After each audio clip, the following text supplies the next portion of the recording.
ஸ்ரீரங்கம் தொகுதி இடைத்தேர்தலில் அதிமுகவின் வெற்றி உறுதியானது.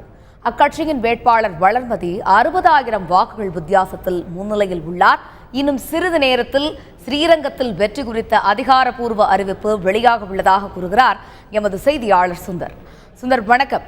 அதிமுக வேட்பாளர் வளர்மதி எவ்வளவு வாக்குகள் பெற்றிருக்கிறார்? தொண்டர்களின் கொண்டாட்டம் அங்கே எப்படி இருக்கிறது? தேர்தல் முடிவுகள் எப்பொழுது முழுமையாக வெளியாகும்? சுந்தர். அதாவது இன்று காலை ஸ்ரீரங்கம் இடைத்தேர்தலுக்கான வாக்கு எண்ணிக்கை காலை 8 மணிக்கு தொடங்கியது.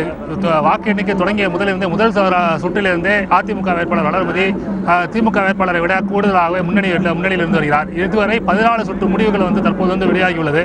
14வது சுற்று முடிவில் அதிமுக வேட்பாளர் வளர்மதி 93,472 வாக்குகளும், திமுக வேட்பாளர் ஆனந்த் 34,015 வாக்குகளும், பாஜக வேட்பாளர் சுப்பிரமணியம் 2,937 வாக்குகளும், மார்க்சிஸ்ட் கம்யூனிஸ்ட் வேட்பாளர் அண்ணாதுரை 860 வாக்குகளும் பெற்றுள்ளனர்.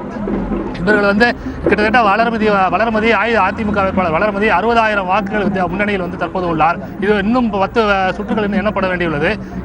இந்த கால ஒரு மதியம் 1 மணிக்குள் முழு சுற்றுகளும் 23 சுற்றுகளும் எண்ணப்பட்டு முடிவுகள் அதிகாரப்பூர்வமாக அறிவிக்கப்படும் என்று எதிர்பார்க்கப்பட்ட நிலையில் தற்போது வாக்கு எண்ணிக்கையில் மிகவும் மந்தமாக நடந்து வருவதால் இதில் ஒரு 3 மணி முதல் 3:30 மணிக்குள் அதிகாரப்பூர்வமான அறிவிப்பு வெளியாகும் என்றே தெரிகிறது. தற்போது அதிமுக வேட்பாளரின் வளர்மதியின் வெற்றி உறுதியாகிவிட்ட நிலையில் அதிமுக தொண்டர்கள் தற்போது வெடி வெடித்தும் பட்டாசுகள் வெடித்தும் இனிப்புகள் வழங்கியும் ஆட்டங்கள் போட்டும் தங்களுடைய மகிழ்ச்சியை உற்சாகத்தை வெளிப்படுத்தி வருகின்றனர்.